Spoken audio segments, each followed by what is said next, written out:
cook na yan? Nako, wala na ho yung mga cook. Ano na po, umuwi na. Bakit umuwi? Kasi ho, ma'am, 10:30 na ho. Gabi na. Sarado na? Opo, nagsara na po. Gusto niyo po, iuwi ko na lang kayo. Sige. Tara.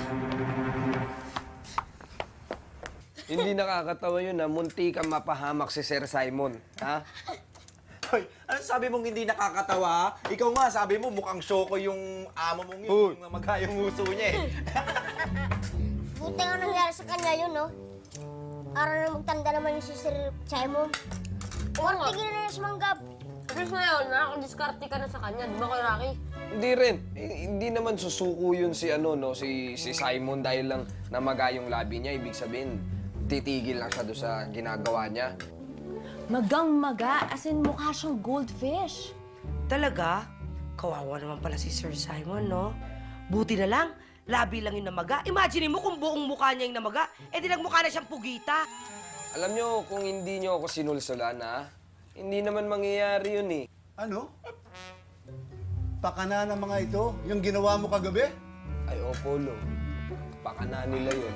Ang sabi ko kasi nila, isabotay ko daw yung date nila para daw ma-turn off si Ma'am Gabi kay Sir Simon. Hay nako, ba't kasi hindi mo dinala sa ospital? Ayaw naman niya magpadala sa ospital eh. Uuwi na lang daw siya sa kanila. Siguro naiya sa itsura niya. Puro kayo kalokohan. Paano kung nahuli si Rocky sa ginawa niya? Oo nga. Di nasisanti na naman siya. Nawalan siya ng trabaho. Paano naman mga magiging gastusin natin dito sa bahay? Kayo talaga, Sorry, Polo, hindi ko po naisip yun. Sa susunod, iisipin niyo kung ano yung gagawin ninyo, ha? Apolo. Polo, Sa bawat aksyon at desisyon ay may kaakibat na leksyon. At saka kung ano magiging desisyon nyo, pag-isipan nyo muna. Makakabuti ba ito o makakasama? Alam mo, ito naman kasing tanong ko, hindi ba alam ng staff na meron siyang allergy sa hipon? Ba't nag-serve pa sila ng ganun? Yun na. Ewan ko ba sa mga chefs na yun? Alam mo, humanda sila sa akin mamaya. They will be reprimanded big time. Hindi na muna nagagalit. Baka nga ikaw dyan ang mga mapasama. Baka atakihin ka sa puso. Ayoko na mabiyuda ulit, ha? Hindi mo pa nga ako pinakakasalan.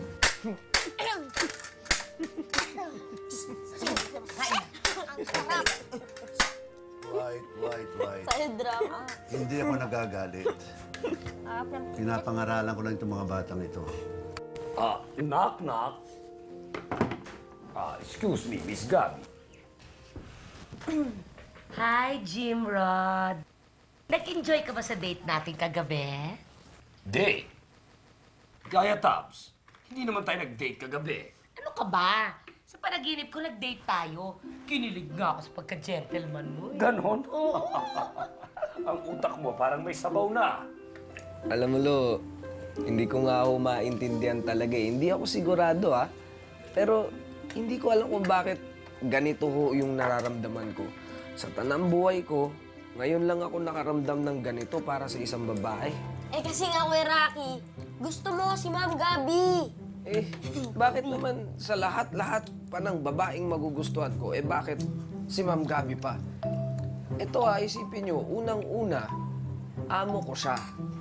Tapos, driver niya lang ako.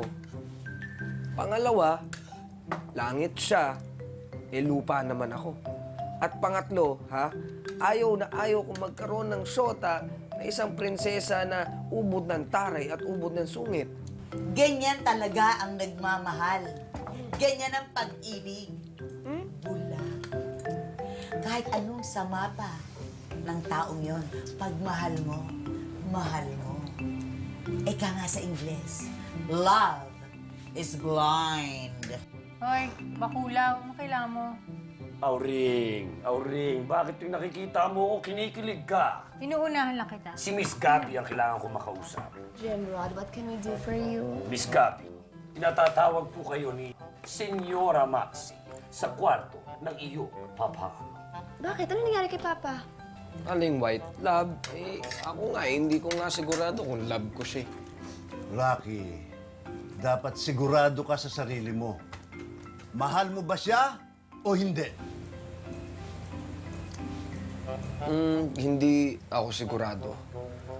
Pero ang alam ko lang, kapag nakikita ko siya, nagiging masaya ako. Tapos, yung pagiging masungit at mataray niya, hinahanap-hanap ko yun.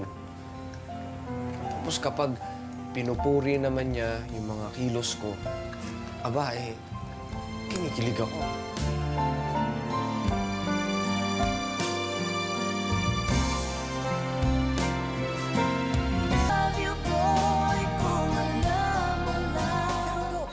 Bakit kagabi sumisigaw siya na parang baka? Baka po nananaginip siya, senyora. Baka binabangungot. Is that even normal, Doc? Magigising na si Papa? Ano ba talagang nangyayari sa kanya, Doc? Isa-isa lang po. Sabay-sabay po yung tanong ninyo at hindi ko po masagot lahat. Pasensya lang, Doc. Talaga namang we're very worried about Aaron kasi sorry, Doc. Mrs. Barnuevo, I understand your concerns.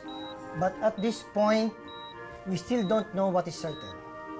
Hindi natin maprepare sa pagising ng isang taong nasa coma. No? This is still a wait-and-see situation. Pero this is a good sign. What do you mean, Doc? Sandali lang nga. Bakit ba interesado ka dyan sa Monique na yan? Colleen, please, do not be ridiculous, okay? I'm being ridiculous. Anak mo ba talagang Monique na yan o hindi? May dahilan ba para pagselosan ko siya? Colleen, oo. Anak ko si Monique. Fine. E di ibig sabihin nun, may nangyari sa inyo ni Arceli. May nangyari sa amin, oo. Pero nung mga mahirap pa kami, tagal na yun.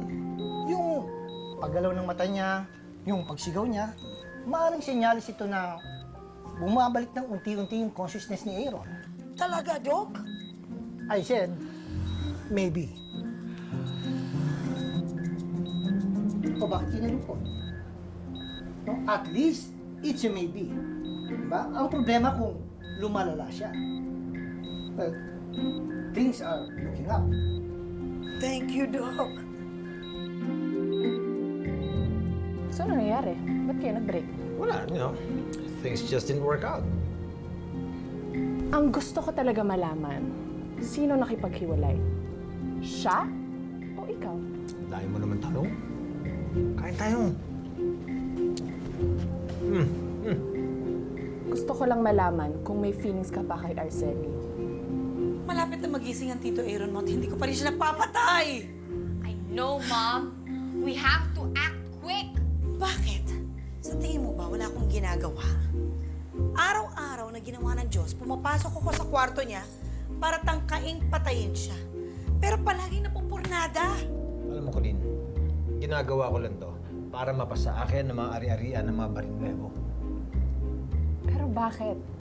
Bakit? Bakit ang yaman ng mga Barnuevo? Mom. Relax. Relax.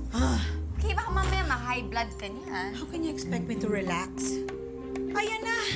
Gising na Tito Aaron mo. He's still alive!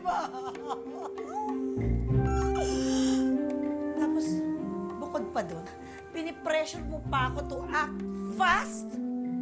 Ikaw ang gumawa ng trabaho. Do it! Do it! You do it! Ikaw ang gumawa. Ayoko nga, Mom. Bata pa ako, no? Gusto ko lang makikindi kay Aaron dahil sa ginawa niya sa pag-agaw niya sa puso ni Araceli sa akin. Ganun lang kasimple yun. Eh, di mahal mo pa si Arceli. Hindi mo naman pala kaya eh. So stop pressuring me. Mom, I am not pressuring you. Can't you see? I am simply encouraging you. Go, Mom! Pero paano? Sa tuwing pupunta ako sa kwarto niya para patayin siya, may masamang nangyayari. Malas talaga tong mansyon na to. Ma, kahit ano pang mangyari, I know you can do it. And you believe in me?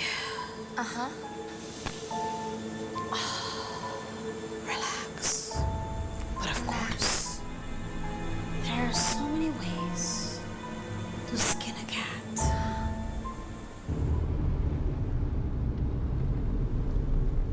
Ma'am, Parang ang saya niyo ngayon. Well, I'm happy kasi sabi ni Dr. Ambrosio, nagpapakita na raw ng sign si Daddy na maaari nang bumalik yung consciousness niya. Wow, that's good news, ma'am. Thank God na may good news na pala dumating. Ma'am, siya nga pala, hindi na ba kayo galit dun sa nangyari kagabi? Of course not. Alam mo, makakatikim pa rin sa akin yung kitchen na yan. Hindi ba nila alam na allergic si Simon sa hipon?